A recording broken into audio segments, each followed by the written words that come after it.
Dallin H. Oaks was just called to be the 18th president of the Church of Jesus Christ of Latter-day Saints. And there are probably lots of people out there wondering, who is the real Dallin H. Oaks?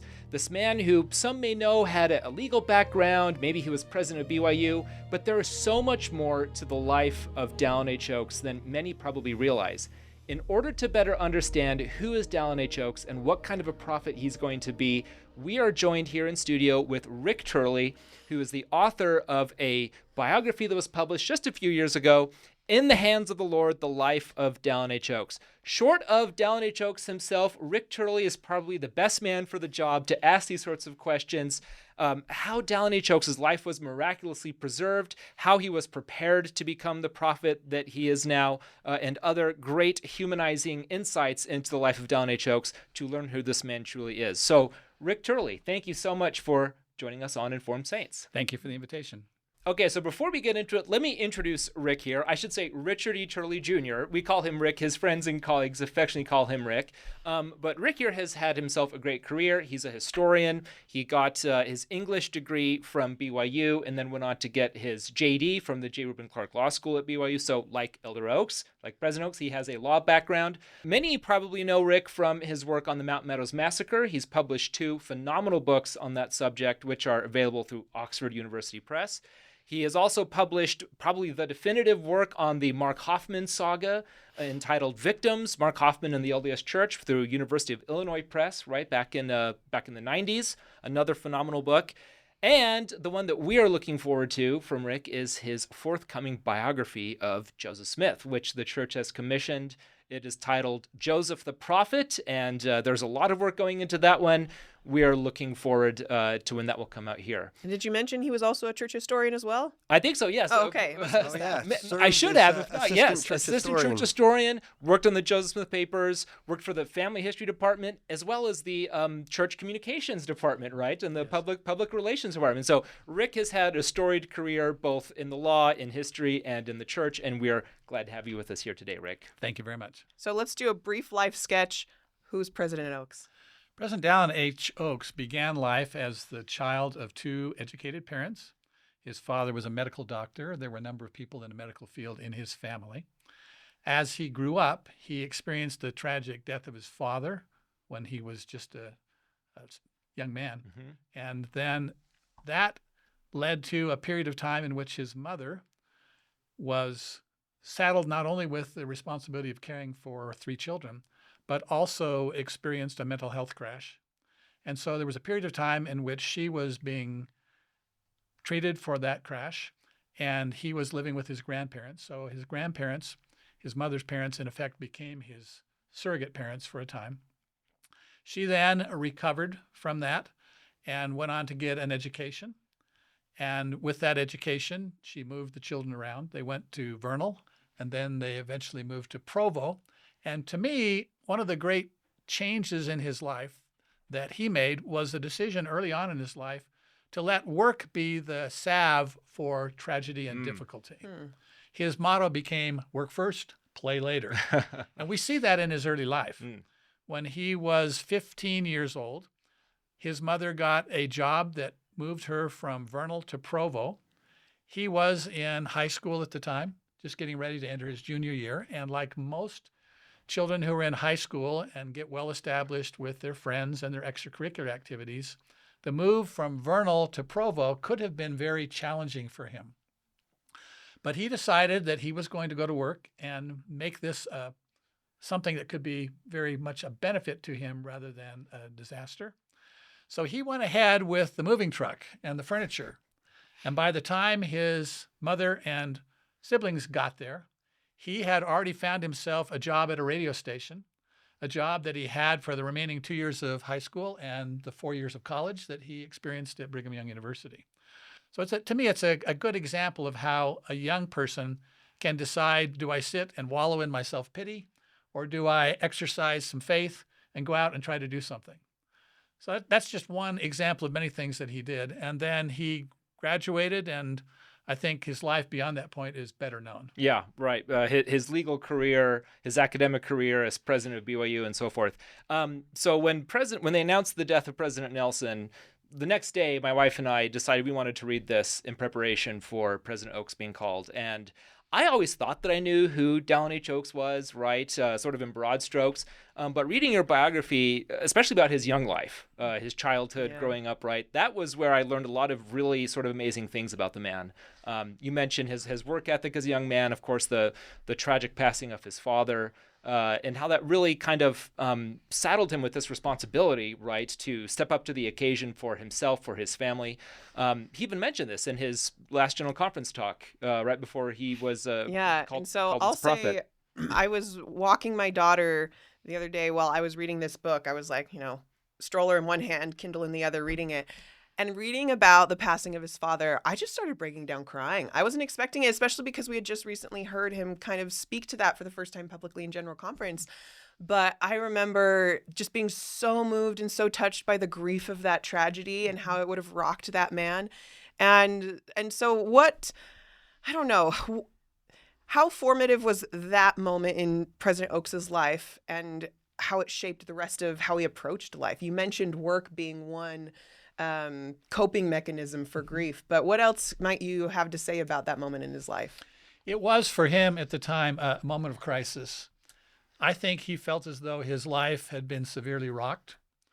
His grandfather approached him when he was in his room feeling really bad, and his grandfather said, "I will be a father to you." And there were many other people during the course of his life who stepped in and became father figures to him. But that initial effort on the part of his grandfather to fill in for the role of his father was important. That being said, he missed his father. He missed him a lot. They had been very close. And as he went through the rest of his childhood, he continued to feel his father's presence, in part because he had a wonderful mother who let the children know that their father was not forever gone. He was simply temporarily gone with death, but that they would be together again someday. So she kept the presence of the father in the home so that the children really never knew that their mother was a widow. In fact, there was one experience in which young Dallin was invited to take baskets to widows in the ward, and at the end, they handed one to him to take home to his mother. And his initial reaction was, why?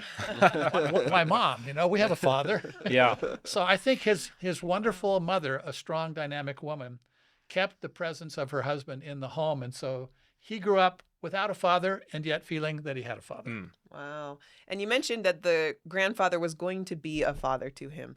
To what extent did he fulfill that? He fulfilled it very well while Dallin and his siblings were living with the grandparents, which they did for a couple of years. Once they moved elsewhere, of course, the grandfather wasn't as present as he had been previously, though they would go back and visit, and Dallin would spend time there during the summer as well. So he really did fulfill that as best he could, and I think that the young Dallin Oaks felt his grandfather was a surrogate father. Do you? This is something I was wondering after that conference talk he gave, just his last conference, which is that conference talk actually was the impetus for me to go read the biography, because that was the first time I'd heard him in a public discourse like that tell such a personal story. Do you feel like that his experience growing up without his father in the home, how has that impacted and influenced his ministry and his emphasis on the family, do you think? I think it's had a big impact. I think it's also had an impact on how he feels about women. He grew up with a very, very strong mother. She was educated. She was working. When Dallin Oaks became President Oaks, president of Brigham Young University, one of the things that he did was review the pay scales for women. Oh, really? Because his mother had experienced life as a working woman.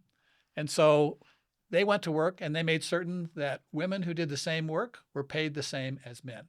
Wow. Yeah. And he's long felt that education is extremely important for women. When he was president of Brigham Young University, he said to women, "You're not just here to earn your MRS degree," which was the thing that many women were saying at BYU at the time. He said, "You're here to get an education, and you never know when your education might benefit you. You might be thinking, I'm going to grow up, get married, not work, and I'm not going to need an education." He said, "You don't know that. You don't know if you will get married. You don't know if you will lose your husband. You don't know if you're going to need to work even with a husband. So get a good education." I mean, I was struck as reading his experience through law school. I was exhausted reading it because it's clear how just rigorous it is, how many long hours he was working, how much sacrifice he had to make to do that. And yet, it was almost just like kind of snuck in there that June was also pursuing her education at the time, at least during parts of it. And I'm like, wow, just that means that there had to been sacrifice on both ends to allow both June and Dallin to make sure they were getting their education. I was going to say, I noticed, June was getting her education, and he would have to step in and do more in the home while she was doing that. And so there was definitely a balance. There was a give and take in their marriage. But I assume you're leading up to something there. Sorry. I just thought that was interesting. Well, maybe we can get to that in just a minute, his storied legal career. The one thing I wanted to point out, and maybe you could shed some light on this, Rick, for us before we jump to sort of the middle age of Dallin H. Oaks and his legal career. He's kind of like a Wilford Woodruff figure in the sense that, like, he's had many, like, near brushes with death, it seems like. The one that, like, really floored me was the story how, as, like, a little toddler, he was thrown from a car in a car accident in Provo. Like, I have a little son, and I can't imagine the horror of having your kid ejected from a car, and then he miraculously survives, right? I can imagine. So that's probably the most dramatic example. Are there others that you kind of can highlight for us that shows that the Lord truly was protecting this boy because he knew what calling he had for him later in life? Well, that's probably the most dramatic one. Yeah. But as far as his life is concerned, I think one of the most dramatic was when he was in Chicago. And he and June were taking another sister in the ward home from church. And he took her up to the door only to be subsequently approached by a young man on the street who put a gun up to him and basically demanded his money. He took his wallet out and showed him he didn't have any money. Then he wanted to have him unlock the car and get to June. And he wanted to protect his wife, so he refused. And the young man basically threatened to kill him. And then Professor Oaks decided, I'm not going to go there. So he was willing to sacrifice his life on behalf of his wife. And then the young man ultimately thought better of what he was doing and walked away after getting some gentle counseling from Professor Oaks. Wow. Yeah. Like I said, just amazing. And there's so many little anecdotes like these in the book that that alone makes it worth the price of admission, right? Just to learn these little things about him. Even at birth, there was a moment where he wasn't breathing, and they weren't sure. Hey, is he going to make it? Is there going to be long-term impact on his cognitive abilities and things like that? The method of delivering children was different in those days from what it is today. Right. They often anesthetized the mother. And they did in this case. So when he came out, when the baby came out, he was not breathing. And they went through the usual routine in those days of trying to get him to breathe. And ultimately, a relative who was there, a woman who had spent her own time in the medical profession, she got out a spray and sprayed him with something that made him extremely cold. And that caused him to jump awake. And that saved his life. Oh, wow. The inspiration that came to this relative. So one thing that, as I was reading, I read this book thinking like, okay, what makes this man a prophet? Like, what is developing him spiritually? And I was a little surprised and somewhat reassured in my own life that it was, a very ordinary spiritual upbringing. It's not like he was this protege of the gospel when he was a youth. In fact, he even struggled to keep the Sabbath day holy in his younger years. And it seemed very much like a line upon line, precept upon precept, just like growing more anchored in the gospel as he grew up. But there is one experience in his youth that I thought was just so striking, and that was the miracle of his cousin toddler on the farm. Could you tell that story briefly? Yes. When they were on the farm, his cousin Sterling toddled out and was walking around and then came up missing. And people realized when they walked over to the bridge that crossed the ditch, they'd fallen into the irrigation ditch. So they ran up and down the ditch looking for him, and ultimately they pulled out his body. And he watched his grandfather take this lifeless body and give it a priesthood blessing and command this child to live. And he watched the child begin breathing again. The man went on to live a good and full and active and accomplished life. And so he knew as a young man that he had witnessed a miracle. So that had a dramatic impact on him. There were other things that had a dramatic impact on him. He ended up with good teachers, including seminary teachers and scouting leaders and others. When he was in junior high and high school, because of his work at the radio station, which runs 7 days a week, he often worked on Sundays and so forth. But when he left for law school, his mother gently reminded him that her husband, his father, had gone through medical school without ever working on the Sabbath. And so he decided that he would go through law school and spend the Sabbath day dedicated to the Lord. That had an impact on him. There was another occasion when he was in the National Guard, and he went to a camp for a while and was playing poker with everybody and doing really well. And when it was all over, he thought to himself, well, I didn't lose a lot of money. I didn't gamble away anything that was really significant. But was that really an appropriate behavior for someone who is a Latter-day Saint? And so he resolved that he would not do that again, and he didn't. So these little moments in his life when he just decided, I'm going to do this, I'm going to do that, that gave him incremental progress in life. He would tell me often that one of the most important things he did was choose well when he married. June Dixon Oaks was a powerful influence in his life. From the moment he married her, and they were young, they were both 19 at the time. From the moment they married, she helped to make his life better. He became a better student. He became more spiritual. He became more calm in his demeanor.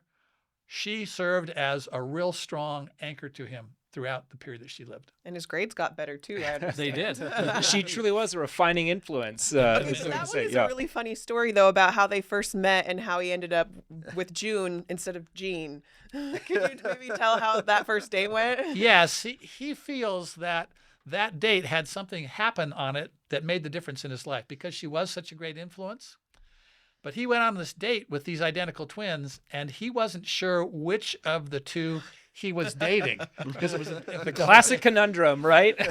And he was so embarrassed that he figured that if he didn't learn her name, he would never ask her out again because he wouldn't know who to call. And as it turned out, near the end of the date, he hears someone use her name, and so he then grabbed that name and he knew what it was. But had it not, he often reflected, had it not been for that moment of someone using her name, I would not have known which twin I was dating, and I would not have followed up, and I would have missed the opportunity to marry this wonderful. Oh my goodness! Wow.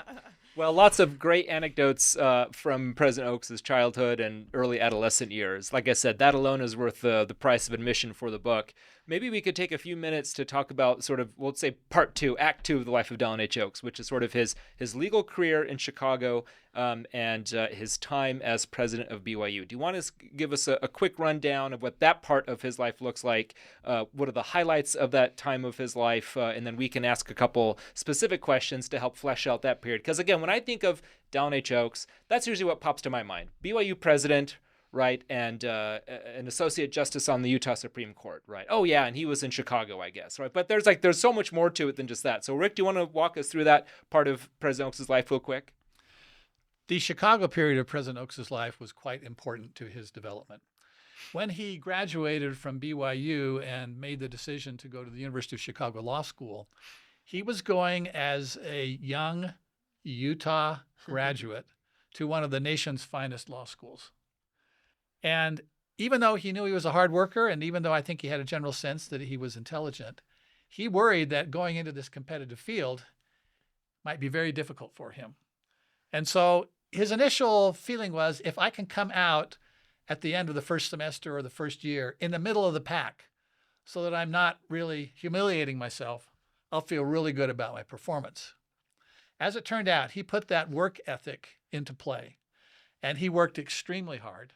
And with his native intelligence, he came out at the end of the first semester and the first year, number 1 in his class. Yeah, amazing. Wow. And that caused him to recognize that he had ability in the legal field. And so he went on. Law school is a very interesting experience, having gone through it myself. I was going to say, you could speak from experience yourself. Yeah. Basically, the first year of law school is the most rigorous and difficult for most students. Second year becomes easier, and the third year is easier yet, unless you do really well. If you do really well, then the second year, they put you on the law review. Now, a law review is a professional journal. It's the only professional journal of which I am aware, a law review, in which the journal is completely edited by students. All other professional journals are edited by professors. But in this particular case, they're done by students. So to be brought onto the law review means that in addition to a very difficult academic load, you now have a full-time job for which you are not paid. Right. So you then have to compete with students who don't have that extra burden on top of them.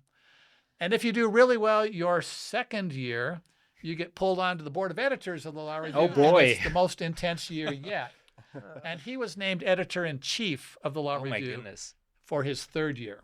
Wow. And this is the Chicago Law This Review, is right? the University of Chicago Law Review. So very, very rigorous and well-known law review. So his law review experience was extremely intense. On top of that, he decided that he would engage in moot court competition. Oh. And then, of course, he had his church responsibilities Yeah. and his family responsibilities. So he learned how to balance all of that and came out doing very, very well in law school. In fact, he did so well that he was selected as a clerk for the Chief Justice of the United States Supreme Court, which for many law students is considered to be the ultimate accomplishment. Yeah. If Yeah. you can be one of the few. Right. So to kind of give a context of how competitive that is, how many clerks of the U.S. Supreme Court are there? Well, there are typically, I think, 2, although I'm not absolutely certain of that because I have not been one myself. But I think there are 2 or 3 for each justice. And if Okay. you have 9 justices, you're talking about, less than 3 dozen people. Wow, and that's like the top honor coming out of law school. For and- all the law schools in the country. Yeah. And generally, they pick their law clerks from the very finest students at the finest law schools. Impressive. And Yeah. and the Chief Justice he clerked for, that was Earl Warren, It was. if I'm remembering correctly, who, for context for people, he was the Chief Justice over the court for Brown versus Education, Yes. which was one of the most significant decisions in the history of the Supreme Court. And also, if you've ever heard on like a cop procedural show them reading the Miranda rights, that is a direct outcome of Earl Warren's court. As well, a decision that they made about having to make sure when you're arresting someone, you're arresting a perpetrator or A suspect. a suspect, Yeah. that they know what their rights are. They have the right to remain silent, and anything you say can and will be used against you in a court of law. That's a result of it. Now, those decisions weren't made while Dallin H. Oaks was clerking for him, but this is a pretty significant Supreme Court justice. It is indeed. And he did so well, although at the beginning he didn't know how well he was doing. The chief, as his clerks called him, the chief didn't give a lot of feedback. So they were always left to wonder, how did I do in drafting my brief? How did I do in fulfilling the assignment the chief gave us? And so he didn't really know until he got called in one day and the chief said, I really like what you're doing. Wow.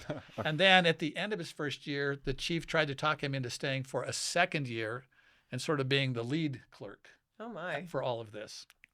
At that point, because of his need to make money for his family and go back to the firm that he was interested in working for, he chose not to accept that. But it was a great honor to have the Chief Justice of the U.S. Supreme Court ask him to remain behind. To remain, yeah. Yes. I can imagine. There was a moment that I thought was a little humorous too, and I'm going to botch it in my memory, but he talked about how the Supreme Court justice he was working for was more politically liberal than Dallin H. Oaks felt he was as well. But then he went through this exercise where he tried to tally how many times he actually agreed with the justice's decision. And he's like, oh, I actually agreed with him more times than I thought. Maybe I'm a little more liberal than I thought I was. That's a pretty accurate Okay. Maybe we could ask just one question on that point of balancing work with life, with family, with his ecclesiastical roles. Because as you just went down this review of what he was accomplishing at this time, right? Clearly, Dallin H. Oaks is not a slouch, and he has so many responsibilities. This is probably a thing that many people today struggle with, even members of the church struggle with. How do I balance my church calling with my professional life, with my family life? Are there any insights, perhaps, or any, I don't want to say tips, but any strategies, perhaps, that came out of the life of Dallin H. Oaks that he's talked about or that you learned from his life to help that balance between work, life, family, and your church calling or responsibility? Is there anything that really kind of sunk in with him that helped him find that balance? I think 2 things immediately come to mind. One is that he made that decision that he would keep the Sabbath holy. So that gave him a Sabbath with his family and fulfilling his church responsibilities. He also made the decision that when he came home in the evening, he would play with his children and have dinner with them. He might then study intently for hours thereafter, Yeah. but he always had that time when his children knew he was there at home. And June knew that too. So he's made that basically a habit throughout his life. If you talk to his children, I spoke to all of them, they talked about the importance of dinner. And dinner for them was a time of equality. It didn't matter your age or your experience. You were expected to speak up and engage in the conversation, and your opinions were respected, regardless of who you were. Wow. Yeah, that's great. I mean, I love this well-rounded portrait of Dallin H. Oaks because, again, we see him up there at the podium at General Conference, right? And we think, oh, yes, President Oaks. But he's a family man. He has a family. He has children. He was playful with them, having family dinner with them, in addition to all of his legal work he's doing. It was a very humanizing portrait of President Oaks in this regard. And it doesn't mean they didn't have difficulties. They did. They had the normal Sure. difficulties Sure. parents have. One of the stories that I tell in the book that I got from President Oaks was that when they were there in Chicago, they were living in housing that was modest. And as part of that modest housing, they had a barrel out front that had heating oil in it for their heater. And the daughters decided to go out there and they took a cup and they drank. Oh, no. And they got rushed to the hospital. Oh, no. And that led some of his classmates who knew how strict he and June kept the word of wisdom. That led them to say, Dallin and June don't drink anything, but their daughters will drink anything. That's great. Oh, that's really funny. What a relatable parenting moment that nonetheless makes me cringe. Oh no, Yeah. not the oil for the children. But at the same time, what parent hasn't had An embarrassing experience things? like that. Yeah. Yeah, where they're just trying their best, but kids will do what kids are going to do. Kids are going to be kids, absolutely. So that's Dallin H. Oaks in Chicago. Professor Oaks, right? He's teaching at the law school. He's involved with the Supreme Court, right? And then I don't know if there's anything else we want to cover in that period. There is. What do we think? Yeah. I've talked about his Yeah, student please. years, but then of course after he leaves the U.S. Supreme Court clerkship, he joins a very prominent law firm Right. in Chicago and is seen by the partners there as someone that they want to fast track. They want him to become a partner themselves. Yeah. Himself, they see his capabilities, and so they work him very, very hard. And throughout all of that, he begins to ponder whether he wants to spend his life doing that. He would have been fabulously rich if he had done so. Mm-hmm. But his reason for going into law in the first place is that he wanted to help people. And he found much more satisfaction during his legal practice in helping the indigent than he did in making a slight difference in the stock price of a large corporation. So he was doing corporate litigation then? Yes, he was doing corporate work, and then at the same time, he did occasional pro bono work, Yeah. Okay. helping indigent people. Some great stories in the biography about some of these defendants he had, some of these clients he had that he was doing pro bono work for. Yes. Yeah. So I think it was that distinction between serving large corporations for a slight difference in their stock price versus helping indigent people make huge differences in their own lives that caused him to accept a repeated offer to become a professor at his alma mater, University of Chicago, where he became a full professor at a very young age, became assistant dean and acting dean, and there were people who said, "We will make you dean if we will promote you as dean if that's something you want to do." And intriguingly, he never did like administrative work. The great irony of the life of Dallin H. Oaks. It is because, as one of his daughters said, what he really wanted to do is just be a writer and a scholar. And the job that he would later say he enjoyed more than any other was being a justice on the Utah Supreme Court, because that allowed him to be a scholar and a writer. But he did fabulously well at the University of Chicago Law School. He got offers to be deans of many prominent law schools around the country. And he felt that might be his ultimate career, but ultimately he accepted a responsibility as executive director of the American Bar Foundation, which is the scholarly arm of the American Bar Association.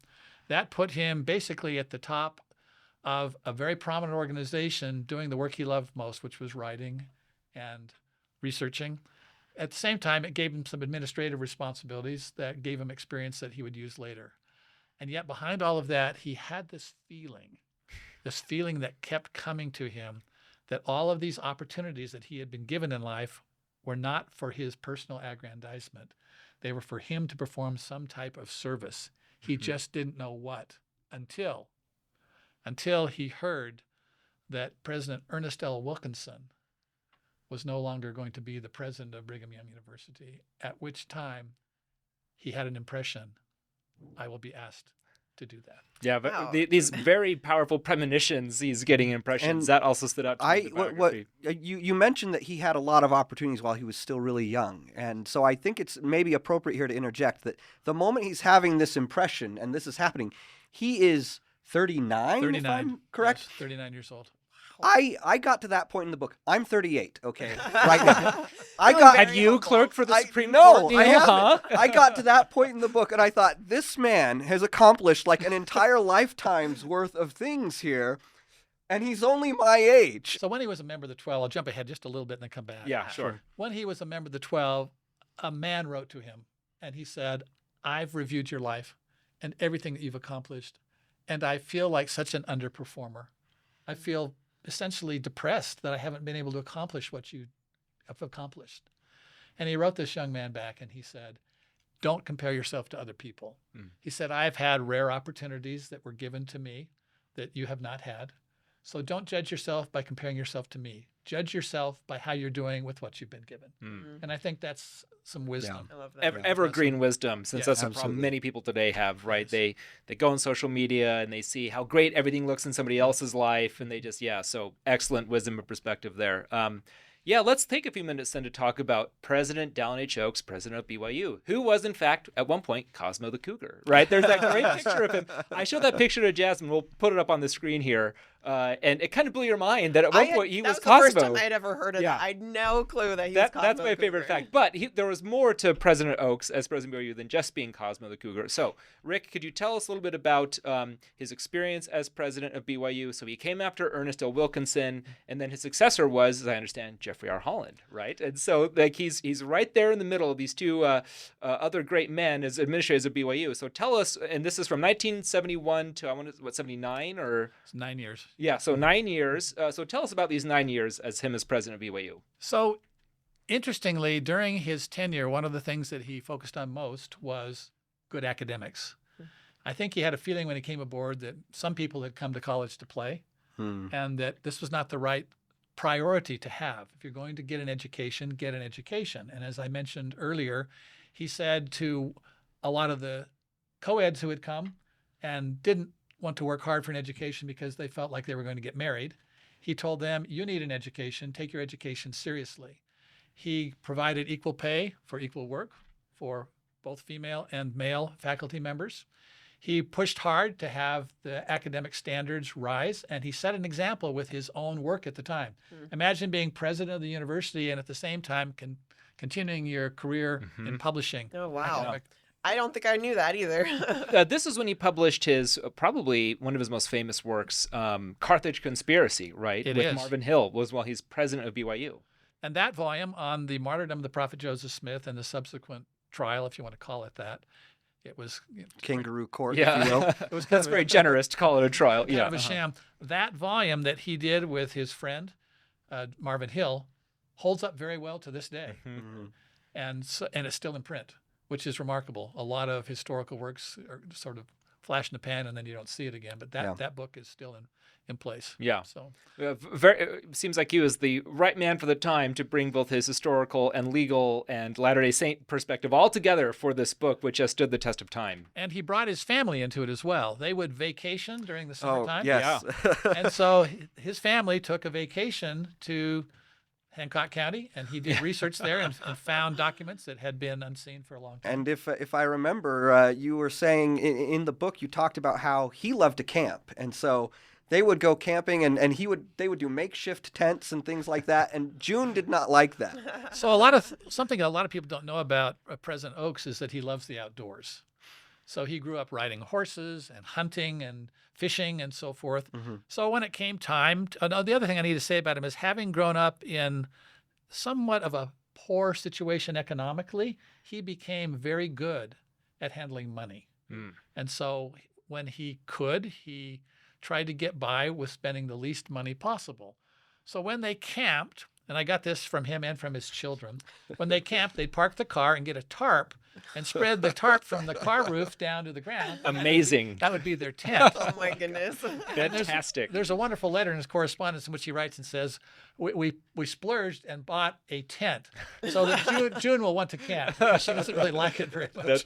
That's great. That's fun. Okay, so as president of BYU, you mentioned academics is a top priority for him, to really put BYU on the map academically. And this is when Spencer W. Kimball is president of the church. We just celebrated the both the sesquicentennial of BYU and also, I guess, the 50-year anniversary, right, of sort of President Kimball having this charge for BYU to be a light to the world, to really raise the bar academically. What other aspects of his tenure as president of BYU do you think are worth highlighting? You mentioned earlier the role of women in academics and at BYU, right? That he raised pay for women, as I understand from your book and other sources. He really pushed to want to hire more women, right, at BYU. Could you tell us a little bit about that, or other sort of tent marks or tent stakes of his administration as president of BYU? I think growing up with a single mother had a huge impact on him. He watched his mother struggle in the workplace.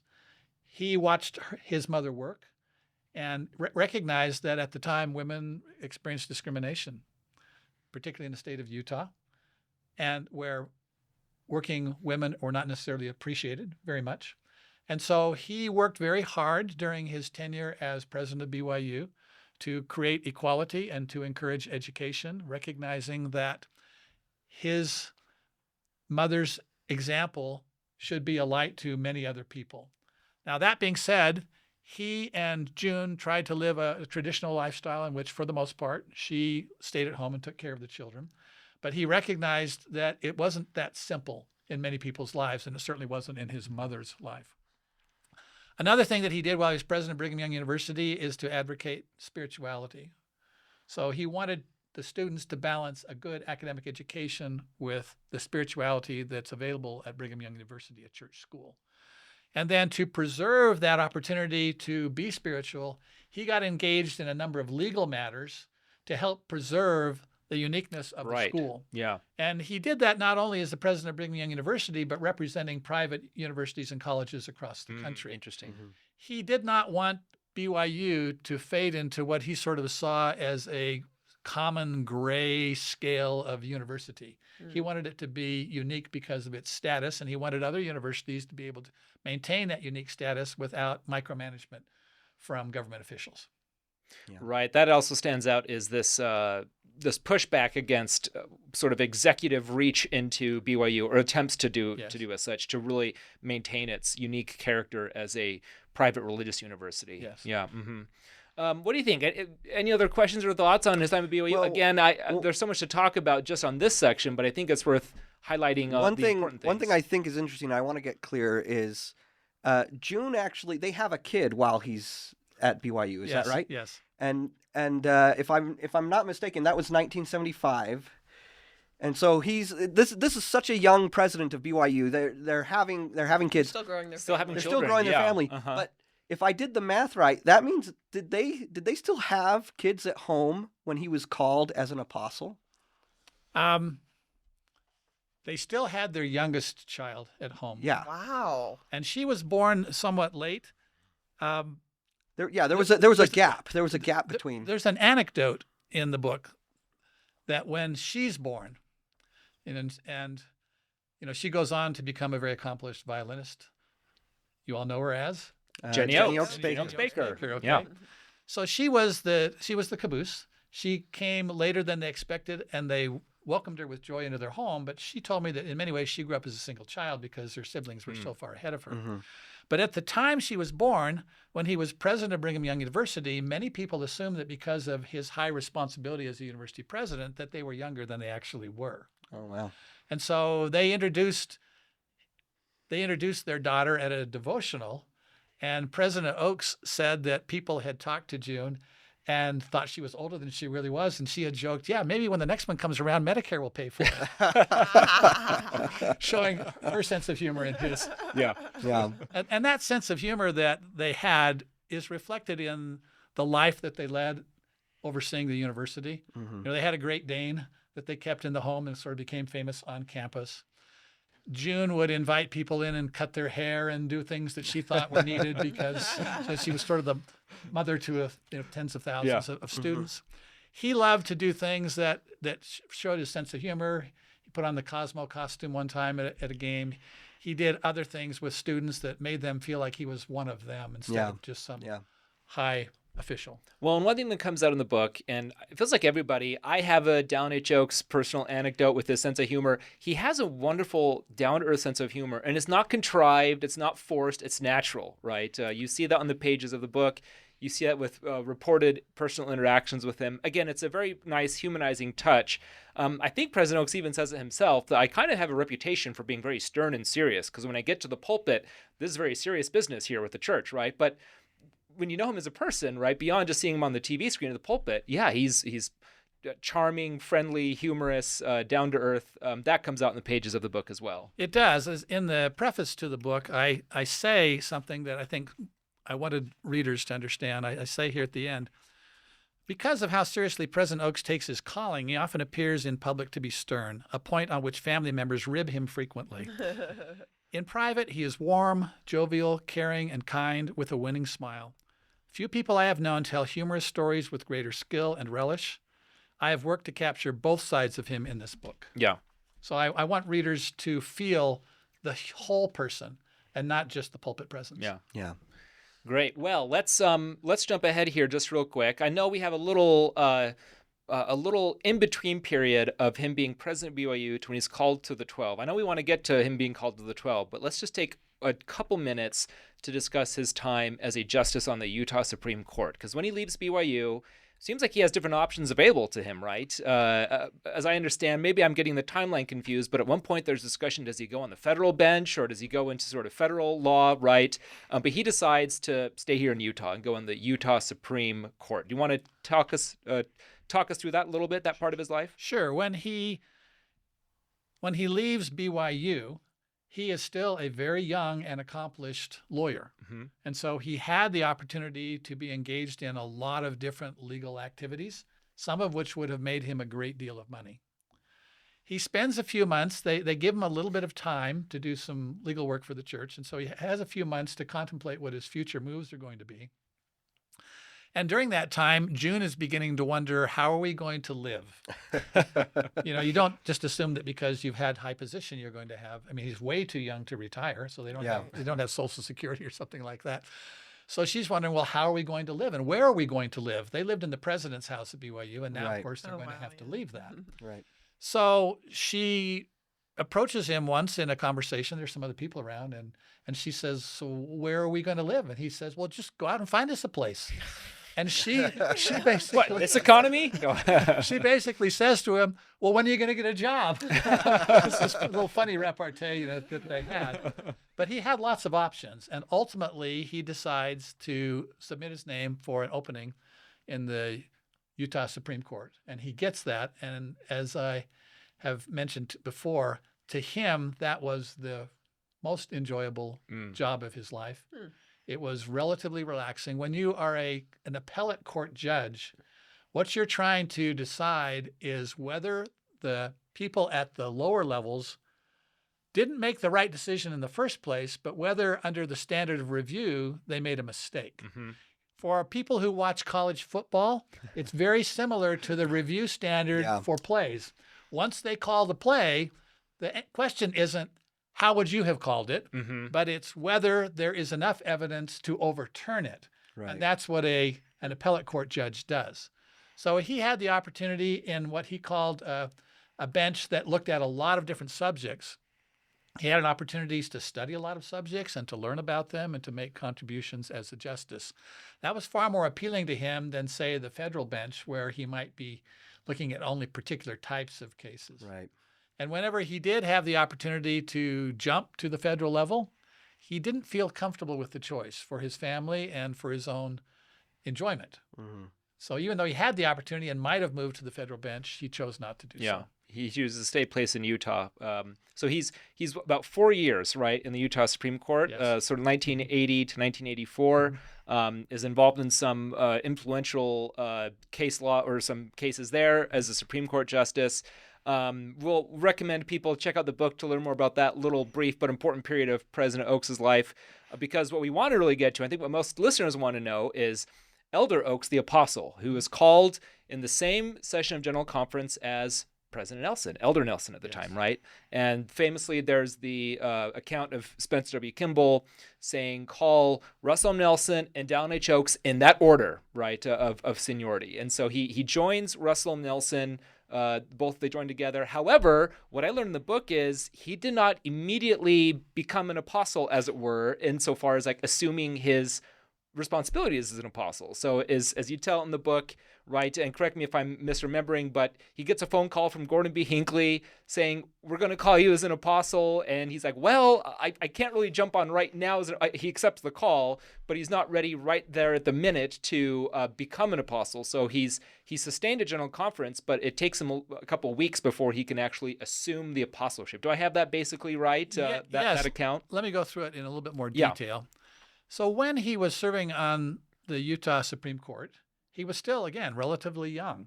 And so as he was thinking about his future and his career, he thought, well, I might have one more thing to do after this. In fact, he had an impression he had something else to do, and he wasn't quite sure what it was. There it is, another one of those premonitions. When he had the opportunity to assume a role on the federal bench, he just didn't feel comfortable about it. He and June prayed. They went to the temple, didn't feel comfortable about it. So he continued to stay where he was all the time, feeling that something was coming. In his mind, I think he assumed that it was going to be probably legal or service in nature of some sort, but he wasn't quite sure what it was. During General Conference, he had gone to Arizona to serve as a justice on a moot court competition at a law school. And after the moot court competition, he and the others who were part of that panel were taken to a Mexican restaurant. And he described this to me in great detail, that he's down there, and it's a Mexican restaurant, and there's a mariachi band playing in the background, and somebody comes up to the table and says, you have a phone call. And he couldn't figure out who would be calling him and how they would know that he was At there. a restaurant. So he goes over to the phone by the cashier, and he picks it up, and he answers it, and it's President Gordon B. Hinckley. And of course, Mariachi band the in the mariachi background. band is noisy, and he says, where are you? Because, it's conference time. He says, oh, I'm sorry, I'm down here doing this. He says, well, that's where you should be. And then he says, when you get back to your hotel, call me. So for the remainder of the night, Cliffhanger. he's wondering, what's this about? He'd done some legal work for the church. He wondered, what could it be that? So he got back to his hotel and he called President Hinckley, and President Hinckley called him to be a member of the 12, and it stunned him. It truly stunned him, to the point that he wondered, why didn't I feel that this was coming? Now, when you look back at his life, he knew something was coming, but he didn't know exactly what it was. And today we tend to think of apostles as being those who have been like General Area 70s before, or served in other auxiliaries, so that they have like church experience. Yes. And President Oaks didn't really have much of that. In fact, could we maybe speak to, if I followed the story in the biography correctly, was he a gospel doctrine teacher at the time? He was. Okay. He was. So, wow, there you go. So he went from gospel doctrine teacher, in terms of his status in the church, he went from gospel doctrine teacher to apostle. That is correct. Gospel doctrine I'm a teacher. gospel doctrine teacher right now. So he once told me, he said, Rick, I've never been a bishop, never been a stake president. Oh my gosh. I've never been a 70. I didn't serve a full-time mission because that was back during the Korean War when there were quotas on how many missionaries could go out. Now, he later did serve as a stake missionary and as stake mission president and as a counselor in a stake presidency. But as he once said to me, I've never been president of anything but BYU. Yeah. Wow. So to be catapulted into the role of being an apostle was both stunning to him and also much more challenging than I think the average person knows. I try to describe in the book how it was a struggle for him at times. For example, and to get to your point about when he comes aboard, he doesn't come aboard immediately because he explains to President Hinckley, if I come aboard immediately, then people will think that that's tainting my decisions as a Supreme Court justice that I need to finish up. So he finished up the opinions he was writing, and only then did he go to church headquarters and receive his ordination as an apostle and become a member of the Quorum of the 12. But shortly after he came aboard in May was the Mission President's Seminar, what we call the Mission Leaders Seminar today. And he would record that this is the most difficult talk I have to give because I've never served as a full-time missionary and I've never served as a mission president. Now to go to this seminar and try to teach mission presidents about how to oversee missionaries was very, very challenging to him initially. Now, of course, he's had decades of experience. He's been an area president. He's had experience that allows him to do that. But I think it's wrong for members of the church to think that when you're called to a high-level position in the church, that everything's easy for you. Right. It comes simply. It's not that way.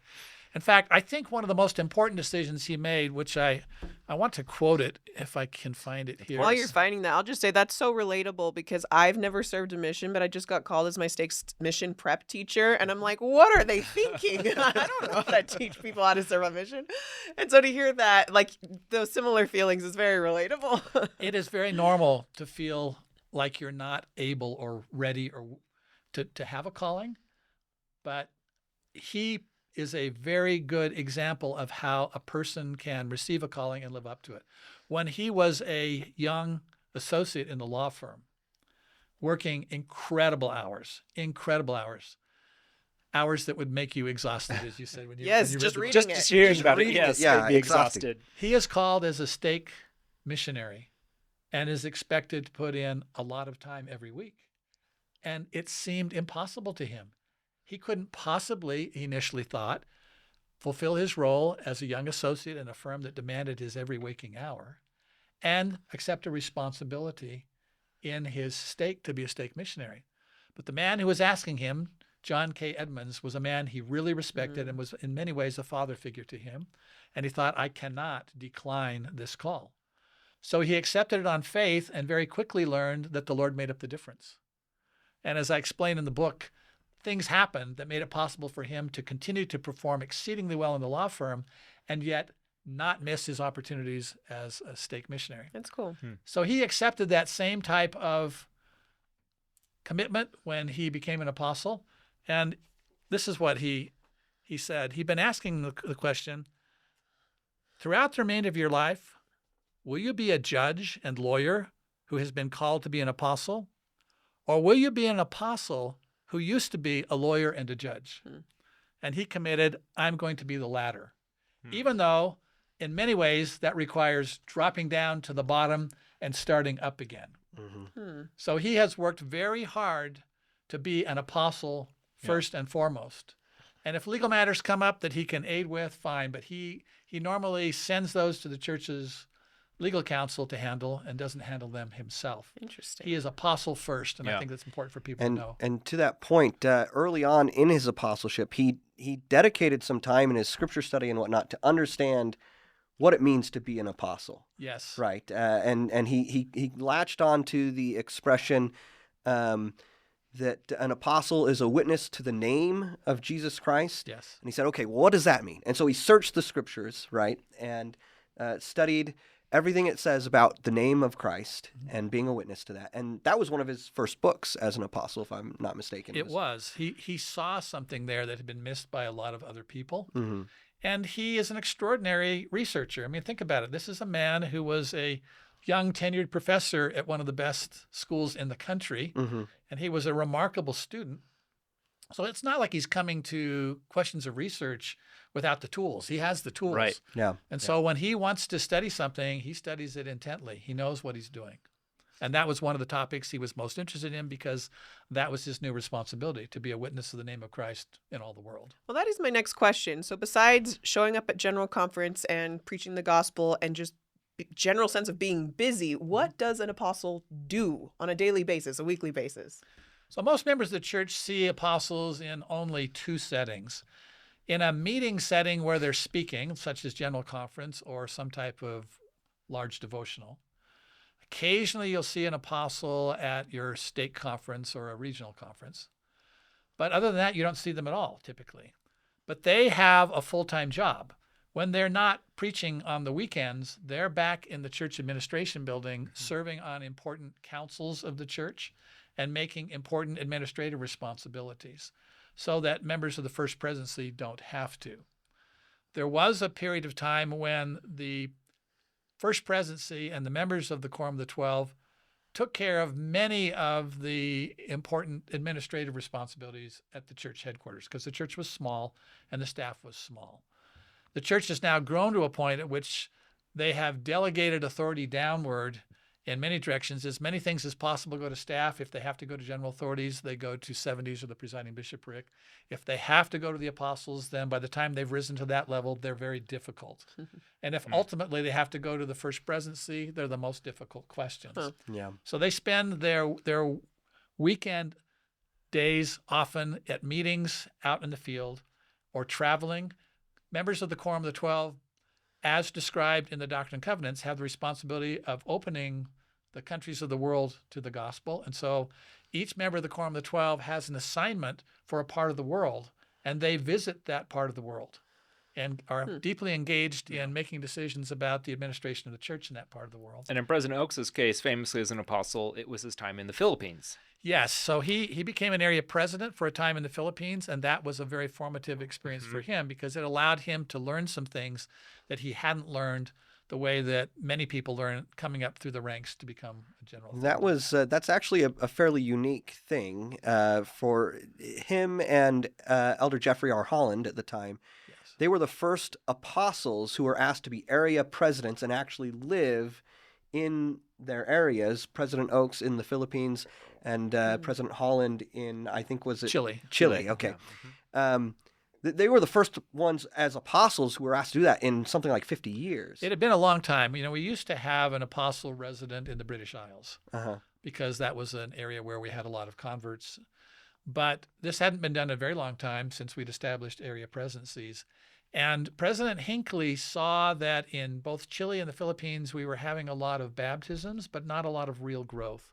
So he sent those two out to live resident in those countries to figure out what the problem was. Wow. I had no idea that they actually lived there. I just assumed everyone's in headquarters and then they just go visit real quick. That's one of the things that, as I was reading, kind of stood out to me and made me curious. Like, I wonder how that experience, because that's a fairly unique experience he has. I wonder how that experience. Before Zoom calls too, to be able to touch base very easily with. I'm going to be very curious to see how that experience might shape his presidency now that he's president of the church. It's been a long time since we've had a president of the church who had experience doing that kind of thing. Well, one of the important formative parts of that experience was seeing the church operating in another culture. You know, those of us who have served missions, I served in Japan, have seen that, but if you have not served outside of the United States, you may not be aware of some of the challenges that come in other areas or the different cultural perspectives that might be brought to bear. He now has that ability to bring that additional cultural perspective to bear on questions. And I think in a global church, that's very important. Absolutely. Yeah. Interesting. Well, I know there's so much we could talk about Elder Oaks, the apostle, right? And again, there's plenty of rich detail in your biography about those years. One thing we should mention before we conclude with a brief discussion of his time in the First Presidency is it was as an apostle that June Oaks passes away and he marries his second wife, Kristen Oaks. 2006, I think, right? Around that time. Maybe I got the year wrong, but that's Sister Oaks we know and love today, yes. Kristen Oaks, who has been a wonderful influence in his life as well, as much as June has. And reading about their relationship, I didn't realize this. I always know, Sister Oaks, I see her there, right, with President Oaks, but she hadn't been married until she married Dallin H. Oaks, right? Yes, that's and correct. This was much later in her life. And she has spoken at devotionals and stuff about understanding the pain and the trial that comes from being a single member of the church, well into, I think, was in her 40s or 50s when they got married. 50s. It was her 50s, right? So that was inspiring to me. And I think we want to give a shout out to Sister Oaks, right, to Kristen Oaks, for her story and her example, and now how she features in the life of President Oaks as well as another supportive. I don't want to say she's not just a side character, not just a supporting character, but very much an important supporting influence in President Oaks' life. She is a remarkable figure in her own right. She has a good education. She was in a very important position of responsibility at the time. She felt inspired to come back to Utah because she wanted to get married. She wasn't sure exactly why this came about. She had a couple of older aunts who thought she was crazy for giving up her professional career at this time in her life. She is a descendant of Hiram Smith, Okay. the brother of Joseph Smith, who martyred with him in the Carthage jail. And so these aunts thought, well, we have a cousin in the Quorum of the 12, Elder M. Russell Ballard, who I think has some responsibility for Deseret Book. Maybe he'd be able to get her a job in the book world, because that's the world she came from. She came from the book world. So they went to him, and at the same time, President Oaks had had a period of time in which he felt June very close to him, helping to guide him through his grief. And then a period of time when those messages became less common. And then a period of time when he felt her saying, move on with your life. Before she passed away from cancer, June had told her daughters, your father's going to need a wife. So at the right time, you make sure he gets married. So this right time had approached, and he felt after this period of mourning, it was time to move on. And he approached his brethren in the Quorum of the 12 and said, if you see any people who might be good candidates, let me know. And that was right at the moment that Kristen McMain had approached her aunts, who had approached Elder Ballard, and Elder Ballard lined them up. Yeah.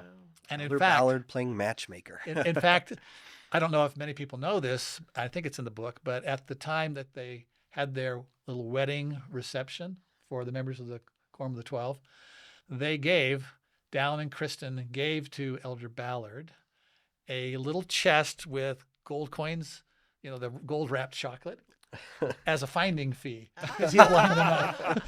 That's That's great. awesome. Oh, that's really funny. Yeah, great. Well, But there's she has been his wife for the majority of his apostleship. yeah. Yeah, and my wife lived in downtown Salt Lake before we got married, and she knew Elder and Sister Oaks. Kristen Oaks especially was like a home teacher, right, and so forth, or visiting teacher, and so she has great stories of just the warmth and love and friendship of the Oakses living down there in downtown Salt Lake, right, and so we could talk more about that. Maybe let's then just spend a few more minutes now. We'll fast forward to 2018. President Monson passes away. Russell M. Nelson becomes president of the church, and he selects as his counselors Dallin H. Oaks and Henry B. Eyring in the First Presidency. So from 2018 until just about a month ago, right, we had President Dallin H. Oaks of the First Presidency. I imagine, as you were kind of describing, that the sorts of responsibilities that kind of rise with you as you rise in church leadership sort of take on a new dimension. So can you walk us through just a few examples of how President Oaks, as first counselor in the First Presidency with his longtime friend Russell M. Nelson, how that kind of changed his life, his role, his calling, and what he may have learned from that experience? For viewers who saw President Nelson's funeral and heard President Oaks talk, they got a little bit of a glimpse of this, but for those who did not, let me rehearse what happened at the funeral. President Oaks got up and he said that having sat next to Russell M. Nelson throughout the period of his apostleship to this point, he expected that when they got into the First Presidency, they would be moving at a fairly deliberate kind of pace. And he said, I did not expect that he would move as rapidly as he did on things. In the Quorum of the 12, he was generally quiet. He would speak on occasion, and we would respect his opinion. He said, and this is President Oaks' sense of humor coming out, he says, people who had law backgrounds, and of course he's including himself in that, he says, frequently spoke up and made decisions and so forth. And I felt like I was decisive and he was kind of deliberate until we got in the First Presidency. And then all of a sudden he was making these very, very fast and quick and deliberate decisions. And he wondered, where did that come from? And then he thought, well, wait a minute. As lawyers, we can often refer something to a committee or go back and study it. But if you're a doctor in surgery, you can't refer something till later. You have to make a decision immediately. So he realized that President Nelson really was a deliberate decision maker and a fast decision maker. And the two of them, along with President Henry B. Eyring, then began to move very quickly in making a lot of changes throughout the period of President Nelson's presidency. Yeah. I think all of us got a little bit of whiplash with President Nelson as president of the church. And so hearing that anecdote from President Oaks. Everyone was surprised, not just us. But just knowing closest to him. Yeah, knowing that his counselors were feeling the same whiplash we were. That's very insightful. Well, I think just to kind of wrap up here a little bit, we'd love to hear some of your perspective, Rick, as you've been working on this biography, right? We'll just ask a couple questions to sort of wrap this all together.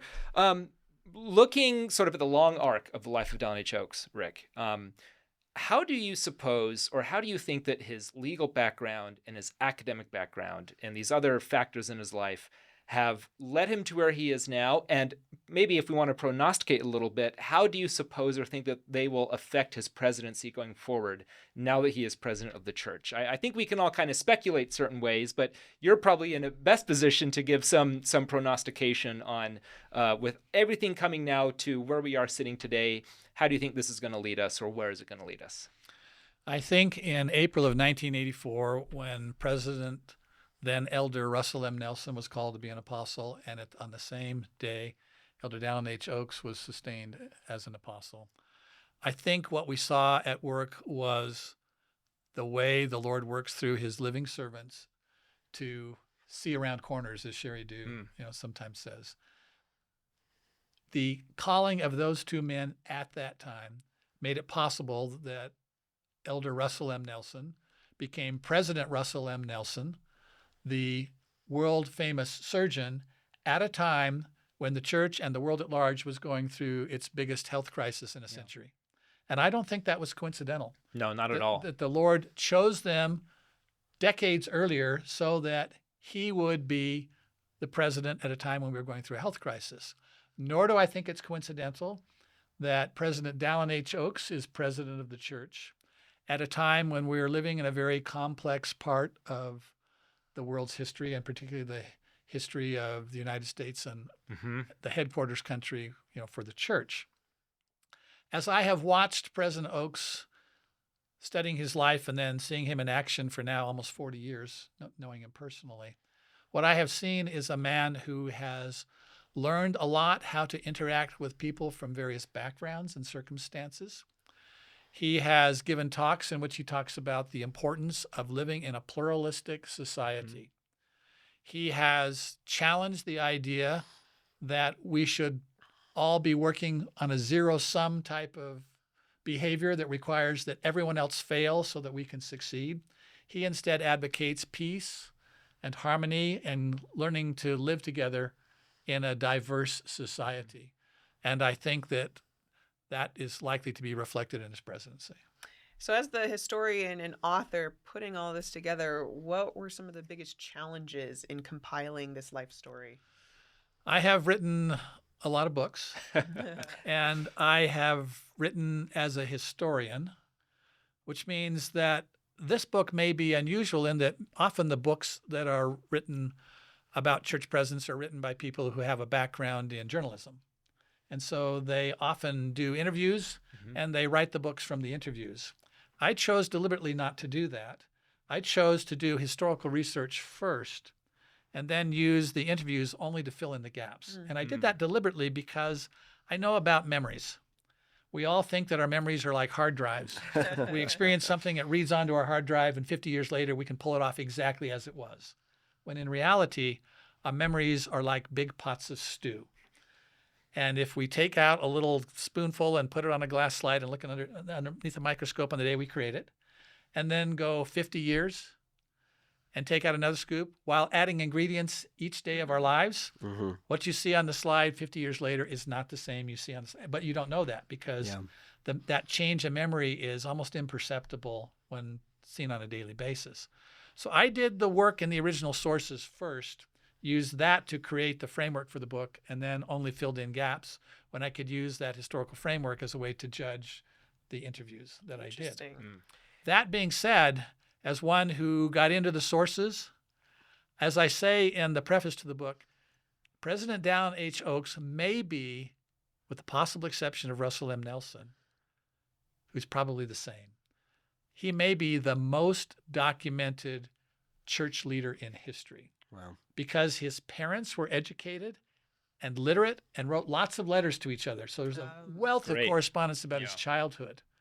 He became well known when he was basically 15, 16 years old because he was a radio personality. Yeah, that was the coolest thing to learn from my perspective. I had no idea that he was like in broadcast media, and like it makes sense why he was able to hone skills of like articulating and orating. So think about it. He's a celebrity Yeah. in his teens. Yeah. And then when he is at BYU, he continues that celebrity status. You know, he's calling BYU, he's calling basketball games, high school basketball games and so forth during this time period. And then when he gets the scholarship to University of Chicago, that appears big in the newspaper. So he's relatively well known and documented throughout his life. And then when he was 39 years old, basically, and making that transition from lawyer to university president, he decided to write a personal history. And it's a very good personal history. So I had all of that early correspondence and literature, and I had his personal history. And then he took a class on basically family history, and he heard the counsel of President Spencer W. Kimball to keep a journal, so he began keeping a journal. And he gave me access to that journal. Wow. And I was able to read through and have this sort of daily account of his life. It's a brave man. Yeah. That wasn't second guessing or remembering things later on. You see it as it happens. As it's happening. Yeah. So I really think in many ways this was a wonderful opportunity to write a book on a man who's so well documented. Yeah. I mean, the challenge of telling the story of someone's life, though, even when it's when it's well documented, it's maybe even harder than when it's not, I suppose. But you wrote this biography of Dallin H. Oaks, who's now our current president. You're also currently working on a project to write Stephen mentioned it towards the beginning, to write what will probably be the definitive biography of Joseph Smith. So what, as kind of the bookends of our church history in some ways, right? What's that like, having written this biography now, trying to go back and tell the story of Joseph Smith? Having spent roughly 4 decades as a historian and having traveled to many of the countries of the world and visited people from other cultures, I've come to realize that in virtually every culture, the most important cultural information is passed from generation to generation through story, through narrative. And until something is reduced to a narrative, people may ignore it. If you read the book of Leviticus, and I'm sure you do every day, if you read the book of Leviticus, you will find the commandment to love your neighbor as yourself. But who remembers that? And yet, when the Savior began a parable with the words, and a man went down from Jerusalem to Jericho and fell among thieves. As soon as we had the parable of the Good Samaritan, there was story that was brought to bear on that principle. And so in writing the life of Dallin H. Oaks and in writing the life of Joseph Smith, I am focusing on the story of their lives, the principles that can be learned through that story. There will be, for the Joseph Smith biography, a lot of analysis that is done. And that analysis will largely be done in other publications, in articles or other books, so that when the book itself comes out, it is a narrative that allows people to see Joseph Smith in a light they have never seen him before, because the books have tended to be analytical. If you look at the documentary history of the church, it's a documentary history. It's a series of documents lined up, and that has value. And of course, I was involved with the Joseph Smith papers. They were critical to laying a good foundation for the Joseph Smith biography, to try to provide us information somewhat like what I had for President Oaks, who had such a richly documented life. So to me, it's fascinating to have written the biography of the current president, and at the same time now to be looking back on the life of the prophet Joseph Smith. There are a lot of parallels between these men and among the various presidents of the church. And there are distinct differences. Yeah. Well, we will look forward to that biography when it comes out in due time, certainly. In the meantime, we want to thank you, Rick, for coming on our show, Informed Saints, and for sharing insights into the life of Dallin H. Oaks. This is the book, which you can go get right now. It's from Deseret Book, In the Hands of the Lord, The Life of Dallin H. Oaks. Take it from us here on the panel who have read it. It's a wonderful book, and it's a great way to get to know this man who is now our prophet. We will look forward to his prophetic ministry. As they say in the Bible, may he live to be 110. May he have a long and healthy and wisdom-filled ministry as our prophet. And we thank you again, Rick, for joining us on the show. Yeah, thanks for having us. Thanks again. Enjoyed being here.